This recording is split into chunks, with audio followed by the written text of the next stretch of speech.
Before rivers had names, before the first drum echoed across the savannah, there stood a forest so ancient that even the wind forgot its first song.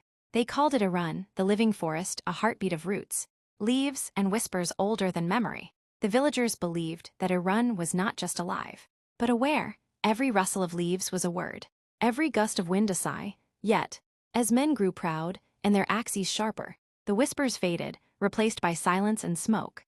At the edge of this dying forest lived a girl named Ire, barefoot and wild-eyed, with a heart that beat in rhythm with the earth. Her grandmother used to say she was born under red lightning, the sign of the forest choosing a guardian. Each night, Ire dreamt of glowing roots beneath her feet, pulsing, whispering. On one moonless evening, the voice became clear. "Child of Ember, why do you still listen?" Ire froze. The voice came from deep within the trees. She followed, guided by the faint glow ahead. There, in the center of the forest, stood a tree unlike any other. Its bark shimmered with red veins, as though blood flowed through it. Fireflies orbited its crown like tiny lanterns. The spirit tree, Ire breathed. "You know me," it said, its voice soft and old.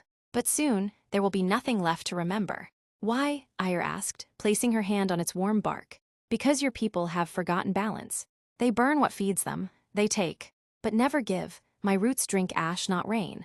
Tears filled Ire's eyes. "What can I do? I'm only one girl. One who hears is never alone." The tree murmured, "There is still a flame, hidden where darkness was born. Find it before I fade, but beware. Ire, fire that serves will save. Fire that hungers will consume." Suddenly, the ground trembled. The light in the tree's veins dimmed, flickering like dying coals. "I'll come back," Ire cried, but the forest swallowed her words in wind and shadow.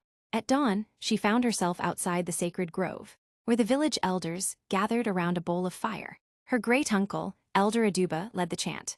"The forest weakens," he said, his voice grave. "The spirit tree's heart falters." Another elder replied, "Then we must call the flame again, the one buried beneath the roots." "No," Aduba warned. "That flame nearly devoured us once. The covenant forbids it." Ire stepped forward. "The spirit tree sent me," she said boldly. "It said the hidden flame can save us." The elders fell silent. The fire bent low, almost bowing to her voice. Aduba looked at her pendant, glowing faintly red. Recognition flickered in his eyes. "You carry the forest's mark," he whispered. "The flame of Irun lies beneath the sacred ground." He said, "But it demands an offering, a life for life." Ire's throat tightened. "If that's what it takes, I'll do it." Aduba's eyes glistened. "You speak like the first guardians, brave and foolish." Together, they journeyed into the heart of Irun, where the air shimmered like heat over fire. The deeper they went, the louder the forest groaned. Trees wept sap like blood. The soil pulsed beneath their feet. At the center, beneath ancient stone, lay a crack glowing with molten light, the flame of Irun. It was alive. When Ire stepped close, her pendant blazed. The ground split open, releasing a river of light that surged upward. "Only one can bear it," the spirit tree's voice thundered from afar. "Fire must return to root." Ire closed her eyes. "Then take me." The flame leapt toward her chest. Pain seared through her, but she did not scream. Instead, her body glowed, veins shining like the trees. Her hair caught light, her eyes became embers. "Burn clean," she whispered. And the fire obeyed.